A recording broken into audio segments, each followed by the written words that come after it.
Alur cerita film kali ini, kita akan membahas salah satu film drama Cina sedih yang baru dirilis tahun 2025 ini. Pria ini bernama Xiao Ma. Ia adalah seorang ayah yang memiliki keterbatasan pendengaran. Meski terlahir tunarungu, ia tak pernah menyerah dalam hidup, terlebih untuk kebahagiaan sang anak. Jadi, beginilah kisahnya. 我想永远和你在一起。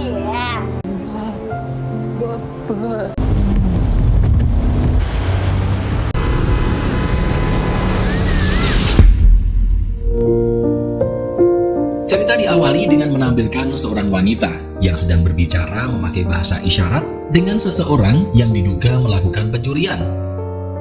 Orang tersebut menjelaskan bahwa ia tidak mencuri, melainkan hanya mengambil gaji yang menjadi haknya yang tak kunjung dibayarkan oleh bosnya. Wanita itu pun bertekad untuk membelanya karena kebenaran harus diperjuangkan. Saat seorang polisi bertanya mengapa ia begitu peduli dengan wanita itu, ia pun lantas menjelaskan bagaimana masa kecilnya saat ia memiliki ayah yang juga menyandang tunarungu. Bersamaan dengan itu, adegan beralih ke beberapa tahun sebelumnya yang memperlihatkan kisah gadis kecil berusia 7 tahun. Gadis itu bernama Mumu. Mumu adalah anak yang baik dan tumbuh dalam dunia yang berbeda. Ia dibesarkan oleh ayahnya yang tunarungu, seorang pria bernama Xiao Ma. Hidup mereka sederhana, bahkan bisa dibilang kekurangan. Namun di balik segala keterbatasan, ada kehangatan, tawa, dan kasih sayang yang tulus. Sebagai seorang anak, Mumu menjadi suara bagi sang ayah. Ia menerjemahkan semua ucapan Xiao Ma kepada dunia, sekaligus menjadi pendamping setia dalam menjalani kerasnya hidup. 一岁一出头。 Mumu dan ayahnya tinggal di apartemen kecil bersama para penyandang tunarungu lainnya. Ya, rumah sepetak inilah tempat istirahat bagi komunitas tunarungu tersebut. Malam itu sebelum tidur, Xiao Ma membuka album foto lama bersama Mumu dan mantan istrinya. Ya, diketahui bahwa Xiao Ma dan istrinya sudah berpisah sejak lama, dan ia mengasuh Mumu seorang diri. Mumu yang menatap album foto itu pun bertanya kepada sang ayah, apakah ia akan bertemu lagi dengan ibunya? Xiao Ma pun sesaat terdiam. Dalam hatinya, ia tahu bahwa ibunya tak akan kembali. Tapi Xiao Ma tak memberitahu Mumu demi menjaga hati anaknya yang masih polos itu. Waktu pun berlalu. Ia berencana akan mendaftarkan Mumu ke sekolah agar kelak bisa mendapatkan kehidupan yang lebih baik. Xiao Ma menjelaskan ke anaknya bahwa sekolah itu sangat penting agar saat dewasa nanti ia bisa bekerja dengan lebih baik serta dengan harapan agar mendapat masa depan yang sedikit lebih beruntung. Esok paginya, kegelisahan kembali menyelimuti hati Xiao Ma. Sang ibu yang bernama Jing tiba-tiba muncul dengan niat untuk membawa Mumu tinggal bersamanya. Ia merasa kini saat yang tepat karena Mumu telah menginjak usia 7 tahun dan akan mulai sekolah.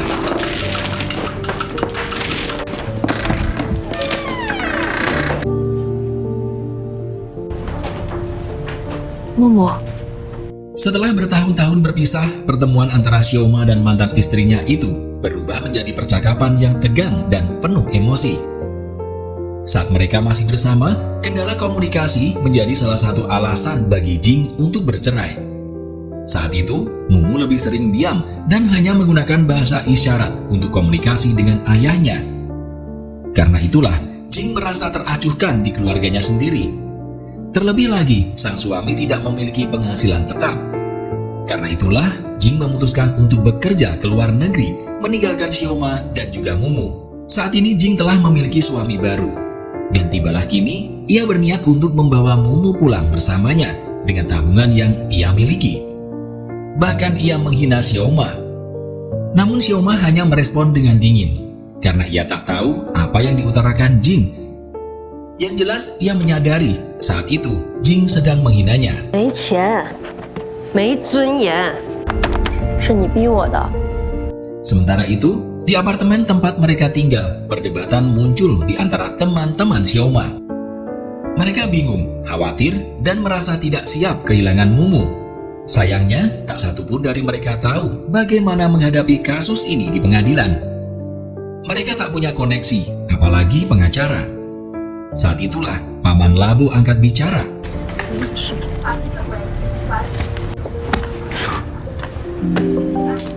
Ia pun segera memperkenalkan seorang wanita bernama Mai yang bekerja untuk seorang pengusaha bernama Tuan Zhou.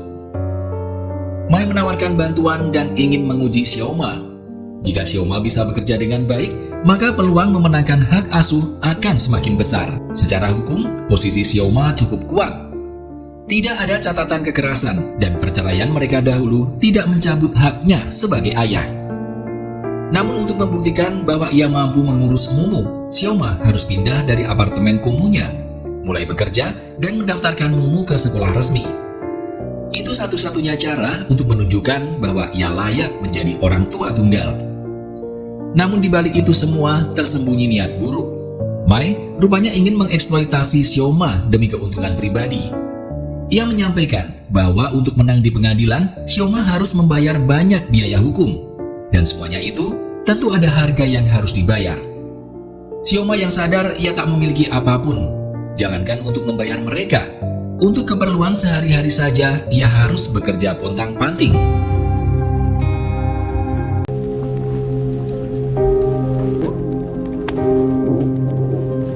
Keesokan harinya ia memohon kepada Mai untuk membantunya mendaftarkan Mumu ke sekolah dengan berpura-pura menjadi ibunya. Awalnya Mai menolak. Baginya itu hal yang rumit dan melelahkan. Tak kurang akal, Xiaoma juga mendengarkan rekaman saat Mumu membacakan puisi, meyakinkan bahwa anaknya adalah anak yang cerdas. Mai pun akhirnya luluh. Ia tersenyum dan setuju membantu. Tiba saatnya mereka pergi ke sekolah. Di ruang guru, kepala sekolah mencoba mengajak Mumu berbicara. Tapi Mumu hanya diam dan tak mau menjawab. Suasana pun menjadi canggung. Melihat itu, Mai segera menyela dan memohon agar guru memberikan kesempatan. Ia berkata bahwa Mumu suka membaca puisi dan ingin menunjukkan kemampuannya dengan meminta Xiaoma untuk memutarkan rekaman saat Mumu membaca puisi. Namun tiba-tiba Mumu membacakan puisinya dengan suara lembut dan penuh makna. Di saat itu pula, Mai berkata jujur kepada sang guru. 你也知道他是个聋人，这些年他都是一个人带孩子，没受教育，像普通孩子那样长大。背诗的声音录下来给别人听，问他们背对不对？ Waktu terus berjalan, dan mereka harus bersiap untuk meninggalkan apartemen lamanya. Seperti yang disarankan pengacara mereka. Di tengah perjalanan, Xiaoma melihat mobil mewah klasik milik Paman Labu dan bertanya dari mana ia mendapatkannya. Labu menjawab sambil tersenyum bahwa itu dari bosnya yang bernama Tuan Zhou.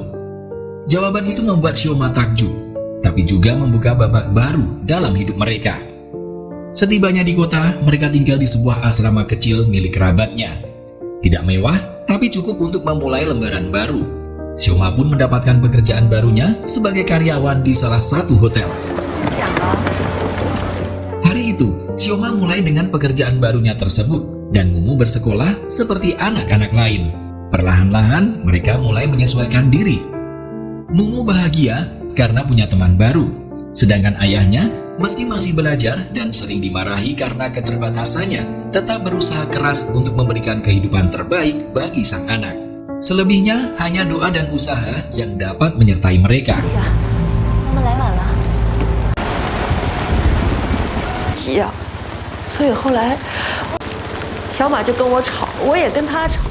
Suatu malam yang sunyi, Mai datang menemui Xiaoma dengan tawaran pekerjaan baru. Pekerjaan ini akan memberinya penghasilan lebih besar, cukup untuk membiayai kebutuhan hidup dan pendidikan Mumu. Dengan penuh harapan, Xiaoma menerima tawaran itu. Meskipun ia sendiri tak tahu pekerjaan apa yang akan ditawarkan padanya. Yang jelas, secercah harapan mulai kembali tumbuh. Namun tak disangka, di tengah perjalanan, Xiaoma melihat Labu yang sedang menyetir di sebelahnya. Tanpa diduga, Labu mengalami kecelakaan. Xiaoma yang panik buru-buru meminta Mai untuk berhenti dan menyambangi Labu. Labu tampak mengalami sedikit luka. Ia mengatakan bahwa ini adalah bagian dari pekerjaan yang dimaksud. Xiaoma pun makin bingung, hingga mereka menjelaskan bahwa semua ini sudah direncanakan. Kecelakaan itu bukanlah musibah, tapi bagian dari sebuah rencana penipuan asuransi. Mobil yang ditabrakkan telah diasuransikan, dan jika rusak, mereka bisa mengklaim uang dalam jumlah besar. Ternyata inilah cara Labu mendapatkan penghasilan besar selama ini. Sementara itu, Xiaoma kembali diuji. Karena sering tidak bisa bekerja dengan baik di hotel, ia dan Mumu diusir dari asrama tempat mereka tinggal, dan Xiaoma pun dipecat.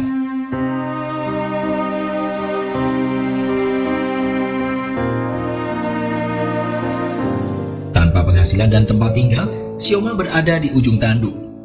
Dan di saat itulah, Mai memberinya pekerjaan pertamanya, yakni menabrakkan mobil. Tak lama kemudian, Xiaoma dikenalkan kepada Tuan Zhou, bos dari Mai dan juga Labu. Ia adalah dalang dari semua manipulasi ini.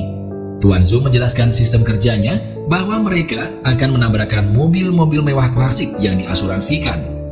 Setiap kecelakaan akan menjadi alasan untuk mengklaim uang dari perusahaan asuransi. Dengan nada polos, Xiaoma pun bertanya, apakah ini melanggar hukum? Tentu ini adalah hal yang ilegal.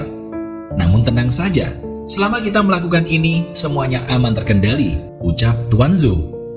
Tuan Zhou menambahkan jika Xiaoma bersedia terus bekerja padanya, ia akan mengatur pengacara terbaik, uang, dan bahkan membantunya memenangkan hak asuh Mumu di pengadilan. Demi masa depan anaknya, Xiaoma menyetujui tawaran itu. Maka dimulailah babak bagi kehidupan Xiaoma.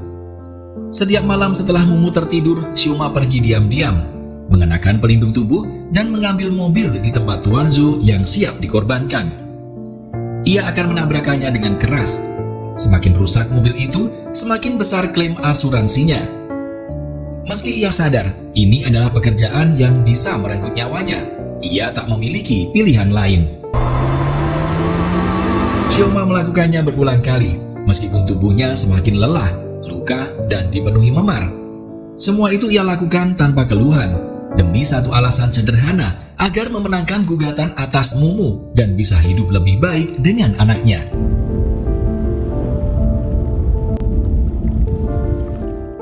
Awalnya, Mumu tidak menyadari apapun. Namun seiring waktu, ia mulai curiga. Ia melihat sang ayah selalu kelelahan, sering mengantuk dan tubuhnya penuh luka. Ia memberanikan diri bertanya, kenapa ayahnya selalu terlihat kelelahan dan mengantuk? Xiaoma tidak menjawab dengan jujur. Ia hanya tersenyum dan berkata bahwa semuanya baik-baik saja. Mumu dengan polos hanya mencoba menghiburnya dengan seruling. 天吹来的一阵风。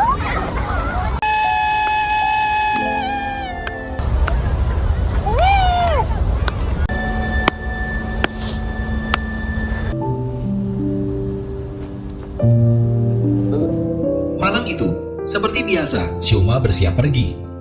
Ia mengenakan pelindung tubuh sambil mengawasi Mumu yang tampaknya sudah tertidur. Tapi tanpa sepengetahuannya, Mumu belum tidur. Bocah kecil itu penasaran, diam-diam bangun dan menyelinap masuk ke dalam mobil ayahnya. Ia hanya ingin tahu apa yang sebenarnya dilakukan sang ayah di malam hari. Tanpa sadar, Mumu telah ikut ke dalam bahaya yang bahkan belum bisa ia pahami. Malam itu hujan turun deras. Angin berhembus kencang dan langit tampak gelap gulita. Di dalam mobil yang melaju cepat, Xiaoma duduk dengan wajah tegang. Sesampainya di tikungan yang tajam, berhenti, menunggu ada mobil lain yang lewat di lain arah. Sesaat kemudian, tampak sebuah mobil melaju ke arah mereka. Xiaoma segera menyalakan mobil dan ingin menabrakannya. Namun tanpa diduga,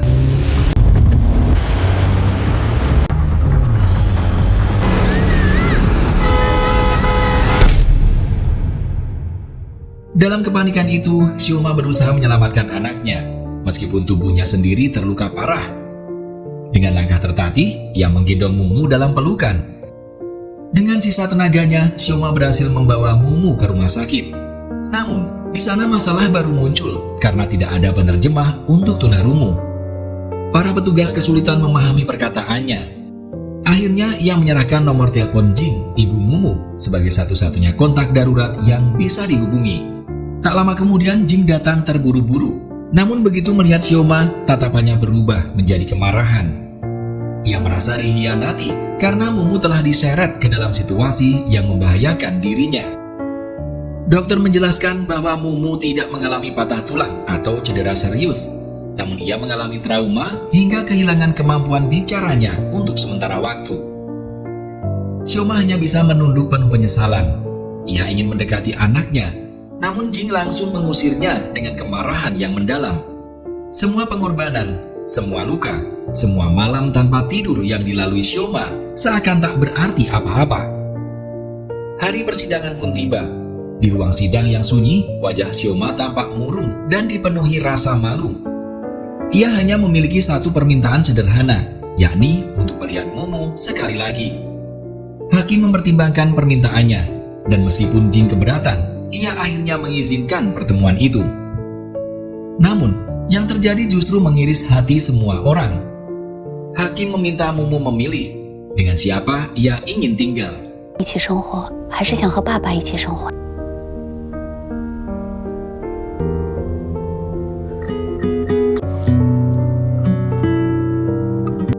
Xioma pun terpukul. Jing pun memeluk anaknya dengan erat, menangis, dan sementara Mumu menatap ayahnya dalam diam, seolah matanya berkata lebih dari ribuan kata. Hari-hari berlalu. Mumu kembali ke sekolah dan tinggal bersama keluarga baru ibunya, yang terdiri dari suami baru dan satu anak laki-lakinya. Mereka merencanakan untuk pergi ke luar negeri, meninggalkan semua kenangan bersama ayahnya. Namun, Mumu masih sering mencari, menunggu ayahnya datang, menjemput seperti dulu.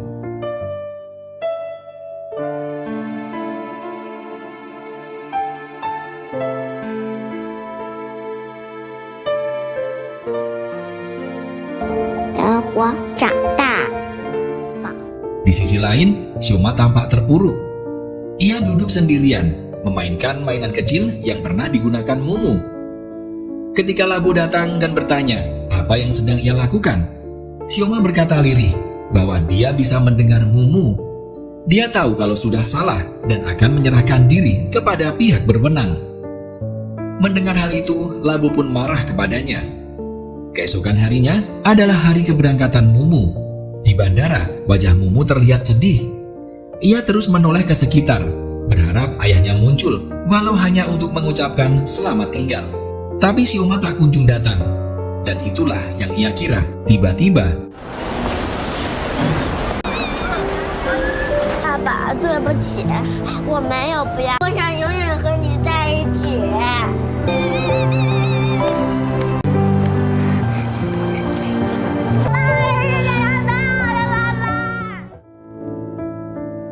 belum sempat mereka bertemu, tiba-tiba polisi muncul dari belakang. Mereka mengejar Xioma yang sedang ingin bertemu dengan Mumu. Dan di balik itu semua, akhirnya untuk pertama kali setelah kecelakaan itu, Mumu mulai berbicara.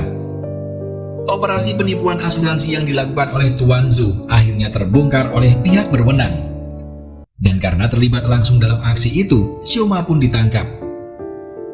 Di balik semua itu, Mumu merasa bersalah. Ia mengakui alasan memilih ikut dengan ibunya bukan karena tidak sayang dengan ayahnya, melainkan ia sendiri sadar dan tak ingin melihat ayahnya berjuang mati-matian untuk menghidupinya.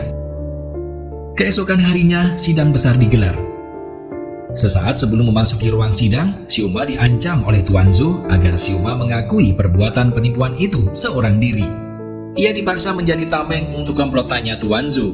Jika tidak, maka Xioma diancam tak bisa bertemu dengan anaknya lagi, karena kawanan dari Tuan Zhou ternyata hadir di persidangan tersebut dan sedang memantau keberadaan putrinya, Mumu. Sesaat setelahnya, sidang pun dimulai. Di antara kerumunan hadir pula Mumu dan teman-temannya dari komunitas tunarungu. Sidang berlangsung tegang. Satu persatu para terdakwa diperiksa. Saat tiba giliran Xioma, ia berdiri dengan tubuh lelah namun tegap. Ketika ditanya apakah dirinya bersalah, Xioma mengaku bahwa semua tindakan itu adalah keputusannya. Ia mengatakan bahwa teman-temannya yang lain tak terlibat sama sekali dan hanya dirinya lah pelaku tunggal. Ironisnya, semua rekan yang dulu bersamanya justru berbohong di ruang sidang. Mereka menuduh Xioma sebagai dalang utama. Saat itulah, Mumu tak tahan lagi.